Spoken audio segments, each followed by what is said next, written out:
In this section of Renaissance and Discovery, we'll be looking at the Renaissance. The Roman Empire marked the high watermark of culture and civilization in Europe. After it fell in 476 AD, Europe had been attempting to recover from this cultural crash and pick up where it had left off under the Roman Empire. Now, despite invasions, plagues, and numerous wars, Europe was finally ready for a new age known as the Renaissance. So as the 15th century approached, Europe experienced a dramatic rebirth that would forever change itself and the world. So first off, the Renaissance means rebirth. The Renaissance itself began in Italy as a cultural movement striving for excellence in all things from art to politics. And you'll see that during this time period, there are three major changes that take place within Europe. And the first of those is from a rural agrarian society to an urban or merchant society. And what we mean by that is during the Middle Ages, most society was focused on farming, was out in the country, focused on what you could produce, what you could grow. So it was very much an agrarian rural society. Now during the Renaissance, that's going to shift to much more of an urban merchant society in which the focus is on the city or the urban areas, and it's not so much about what you can grow on the farms, but what you can trade. So therefore, the merchant aspect of society. The second one is going to be from mankind's insignificance to humanism, stressing ambitious individualism. And again, what this is referring to is during the Middle Ages, most people were seen as insignificant, that they weren't important in the large scheme of things. You were just kind of here to do what it was that God had commanded you to do, whether it be a peasant or a serf or to be a king or a prince, whatever it was, your role in anything wasn't very significant. Your only job, your only duty was to basically go to church and try to find your way towards salvation. Whereas during the Renaissance, we're going to start to see this idea of that people are special, that you as an individual are special, and that you can do great things. You should be ambitious. You should try to achieve great things in this world, not so much, worrying so much about the next world, but worrying about this world and what you can do to make this place a better place.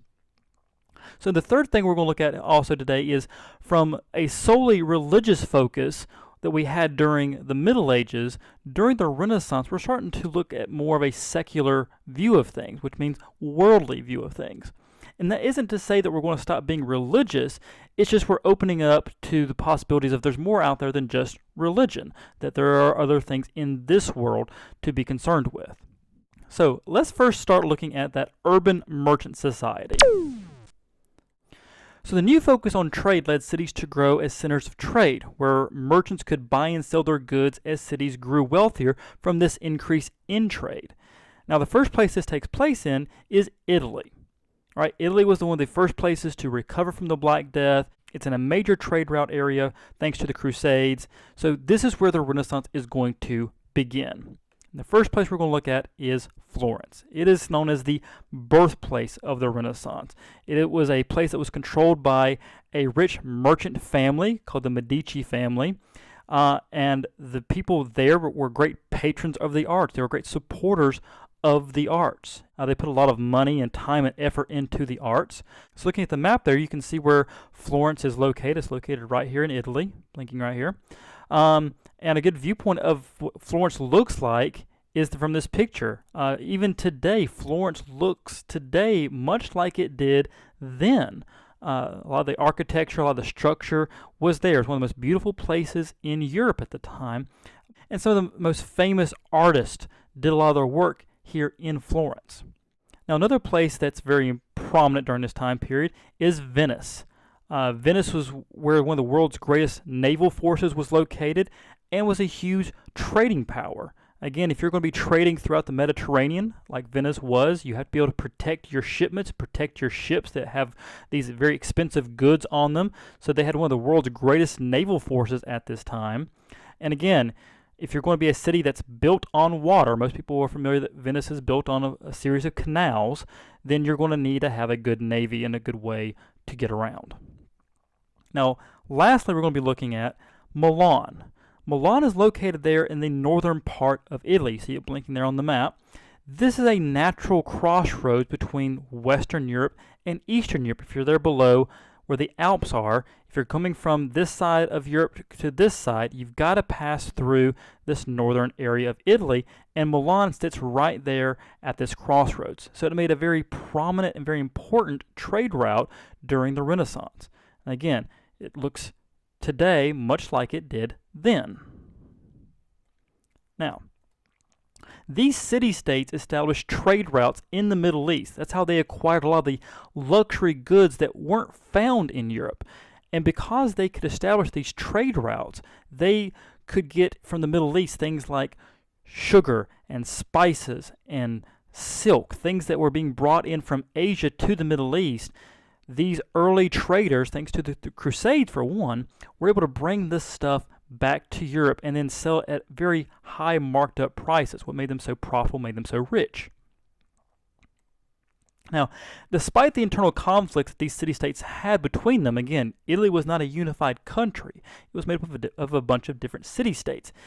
Italy, at the center of all these trade routes, was the most metropolitan, and by that we mean urbanized, very much, a lot of cities there, and one of the richest cosmopolitan, it was internationally sophisticated areas of Europe. Again, the most prominent painters, writers, musicians, sculptors, you name it, they came to Italy. Italy was a very urbanized place. It's where the nightlife was, it's where the city life was, and it was seen as one of the most sophisticated places in Europe. So all this together is what we mean by this very urbanized society. But the next thing we're going to look at is humanism. Now, humanism was born out of the attempts to merge Greek and Roman logic with Christian values as people began to develop their skills and focus on making positive change in this world. As we said earlier, before you were seen as insignificant, not as important. Your sole existence was to look at the world beyond, the next life, and prepare yourself for salvation. Whereas humanism kind of stressed, why don't we make some positive changes in this world? So as we said during the Crusades, a lot of the impact of the Crusades was the information and the knowledge that was brought back to Europe, some information and knowledge that had been lost.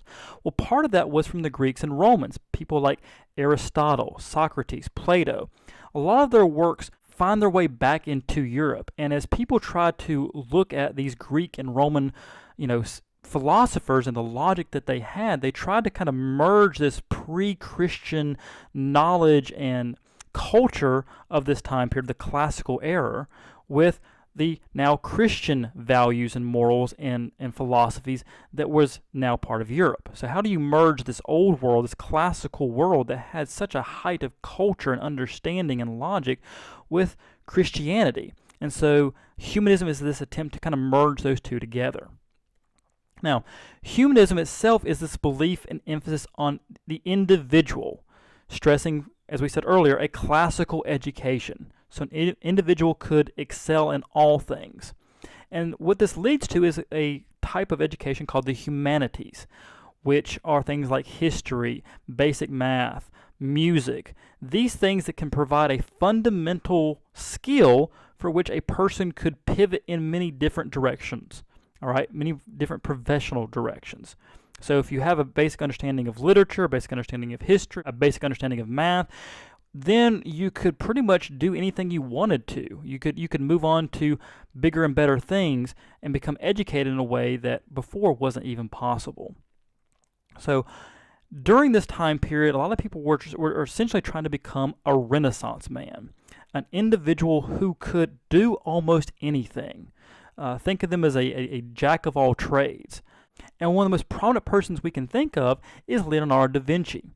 He himself was a painter, a sculptor, an engineer, an architect, a physicist, the list goes on, but he was more than just a painter. Most people think, oh, he's the guy that painted the Mona Lisa. Well, he did more than that. He created this concept of a glider. He did this very detailed drawing of the bone structure of a person. He made this kind of concept of a crossbow. He's the first person to come up with this idea of an abacus, which is kind of like an early version of a calculator. You could do very complex and advanced mathematics using this device. So all those things considered, he was a man well ahead of his time. He had a concept of a tank and a helicopter, several hundred years before they actually came into existence. But he was more than just a painter. He did all of these things. He was very skilled in not just one area, but in many. Now, when talking about a Renaissance education, those are going to center around the humanities, stressing ancient language, but moves to a vernacular language as a lot of these ancient works are translated. Again, if you're going to try to attempt to merge Greek and Roman logic with Christian values, you're going to have an understanding of the languages of those times, Greek and Latin. So early on in Renaissance education, they were trying to stress you need to have an understanding and be able to read and understand Greek and Latin. But as time goes on and more of those ancient works from Aristotle and Plato and Socrates and others were being translated into vernacular language, French, Italian, German, then that becomes less stressed. Now, a couple examples that we can pull from where the vernacular language becomes very prominent in certain areas.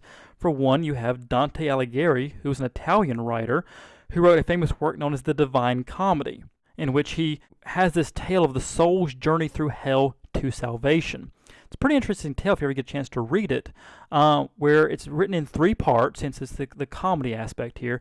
The first part, known as Dante's Inferno, takes place where his soul journeys through hell, goes through the 9 circles of hell in Christian mythology, then ends up in Mount Purgatory, where he spends some time going through the different levels of purgatory as someone tries to overcome their sinful nature. And then finally, the last part is Paradise, where he goes through the 9 realms of heaven as he saw it. And Dante Alighieri's work became a very prominent and famous work in Italy and went on to influence Christianity for centuries. Another prominent person who wrote during this time period, a guy named Chaucer, who wrote the Canterbury Tales, which are a collection of Christian pilgrims' tales as they're going to see a saint's tomb. And this was written in English. So you see these different types of vernacular language becoming important and prominent in Renaissance society. It's not so much anymore about the old Greeks and Romans, but look what we can do today, looking at vernacular language and the wonderful works that can be done in our own languages at this time. And the last thing we're going to look at is this secular focus that we mentioned about earlier, where it's not that Europe stopped being religious, but it started to open itself to more secular viewpoints, worldly viewpoints. So when Constantinople fell, many of the scholars that once lived there fled to Italy with ideas about how power and politics should be done, introducing a much more logical and secular understanding that had been dominated by the church for so long. So one of the most prominent people from this time is a guy named Niccolò Machiavelli, who was a political philosopher known for his ruthless political theories, teaching that morality had no place in politics. And what he means by that is that sometimes a ruler must make some very difficult choices, even immoral decisions, to protect the interest of his people, and in many cases to maintain their own power. So this is a very different teaching than what the church had been saying for centuries. Now, a key to this argument that Machiavelli made in his book, The Prince, is the concept of the ends justify the means, in which evil or sometimes immoral actions can be justified if the end result is a very good or positive one. For example, we can all agree that killing innocent civilians is a bad thing, is wrong, is immoral. But during World War II, the United States dropped 2 atomic bombs on 2 Japanese cities, killing hundreds of thousands of innocent lives. But 2 days after that, the Japanese surrendered, ending the war and saving millions of lives. So in that way, you can see a very Machiavellian take on the dropping of the atomic bombs, that yes, it was bad to kill innocent people, but it shortened the war and ended the war quickly, saving even more lives. Now, that's a tough decision to make, but that's a very Machiavellian way of looking at power and politics. Now, the next thing we're going to look at here is Renaissance art. It's kind of hard to talk about the Renaissance without mentioning the fantastic artwork that comes from this time period. So, Renaissance artists attempted to mimic the everyday world with paintings that take on a much more three-dimensional look using something called linear perspective. Now, if you go back to the Middle Ages and before, almost all the artwork that you see is in a very two-dimensional scheme, a two-dimensional look to it. But during the Renaissance, that changes. And what's really neat about this time period is that the wealth of a region or a city could be mirrored by the artwork that comes out of the city, or the artists that are in that city. So depending on how good the artwork is of your city, depends on how wealthy and what kind of status that city has in the world community. So a couple of prominent people from this time period. Most people are familiar with Leonardo da Vinci, painted the Mona Lisa. You see here, very famous artwork, probably the most famous artwork in history. A couple of neat things about the Mona Lisa is, for one, she's smiling in a time when people typically smile in portraits. We don't know who this woman is or what she's smiling about. And I'm not sure how you're viewing this video, but if you'll turn your screen to the left and to the right, what's kind of interesting is that her eyes follow you. It's kind of a neat little thing about the Mona Lisa.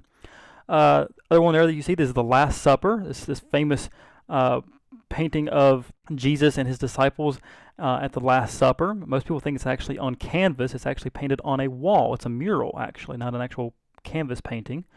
The next thing you see there is the Vitruvian Man, which is a neat little sketching that he did. And to explain this a little bit, you got to kind of look at what he's trying to depict here. If you look at the image, you see this little square box here. We'll just assume that it is a perfect square.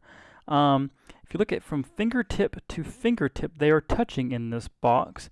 Same is true as from the top of his head to the bottom of his feet. So what he's trying to show you here is that you are as tall as the span of your arms. So showing the kind of the symmetry of man here, that you are as tall as the length of your arm span.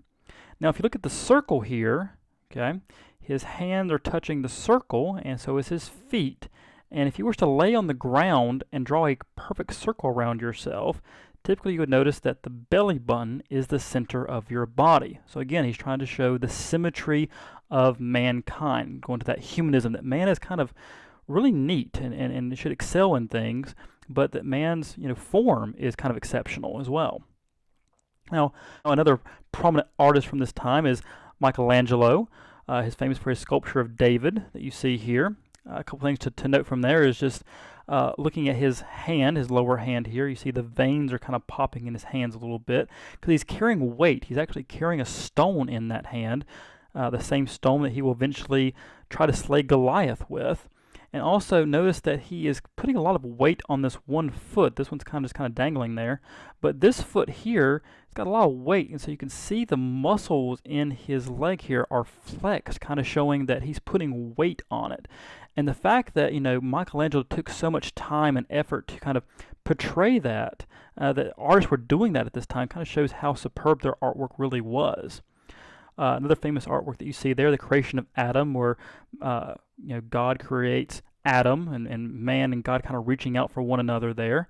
That painting is on the Sistine Chapel, which is in Vatican City, in the city of Rome, painted on this huge ceiling there in this chapel. That depicts several scenes from the Old Testament. You have the creation of the heavens and earth over here. You got the creation of Adam. You got Adam and Eve here in the garden. So it's just different depictions of Old Testament events there on the Sistine Chapel. And of course you have the Pieta, a sculpture that he did of the lifeless body of Jesus being held by his mother Mary. So you can see just the amount of detail that goes into everything from his ribs to her robes. Everything is just so immaculate and so superb. That's the kind of artwork that's coming out at this time. And of course, not all artists are the type that make paintings and sculptures. You also have, at this time, literary artists like William Shakespeare, who shows up at the very end of the Renaissance. And his masterpieces there, Romeo and Juliet, Macbeth, Hamlet, just to name a few. He would go on to become what many consider the master of the English language. So William Shakespeare is also a part of the Renaissance at this time. Now, finally I want to leave you with is that Renaissance art did begin a secular trend, but it was also done of and for the church. Again, about half of the Renaissance art that you see at this time was commissioned by the church. It shows religious things. You got David there, you have the Pieta, you have the Last Supper. All these are religious things. But These people during the Renaissance were also, if you remember back, they were being reintroduced to Greek and Roman writings and philosophers, and some things that they came upon were Greek and Roman mythology. So a lot of the other paintings from this time period that you see are of ancient Greek and Roman mythology. Also, it kind of helps explain the nudity that you see in Renaissance art. Again, that's kind of looking back at the Greeks and Romans. That's how they portrayed their statues and a lot of their artwork. So the Renaissance are kind of mimicking that in their own time, but also going back to that humanistic idea that man is, awesome. Man is great. That the human form is supposed to be, that of God in a sense, or created in the image of God. So that the human body, in its perfection, is something not to be covered or looked down upon, but is something to kind of be inspiring. So again, they did have a lot of Renaissance art that was in the nude. But one last thing about Renaissance art that's kind of neat as far as the religious aspect is the reason why it shows up so many times in churches and cathedrals. And that has to do with the fact that many people at this time were still illiterate. They couldn't read and write. So these biblical paintings that they had on the walls and the ceilings and stuff kind of acted almost like a picture book for people who couldn't read their Bible. I mean, most people couldn't read Latin, which all Bibles at that time were written in Latin. So if you couldn't read Latin, you couldn't read your Bible. But you could see a picture on a wall and understand what was happening. And you could see this picture or mural on the ceiling and kind of understand where that was coming from and what was going on in that image. So in a lot of ways, it helped relate Christianity to people who couldn't read. So finally, humanism and secularism, it doesn't turn Christians away from the church, but what it starts to do is make them question the church. And it's really questions that have been bubbling up ever since the Black Death and the Great Schism that have been carrying on and will continue into the 1500s, into the 16th century, where it will have devastating consequences for Europe.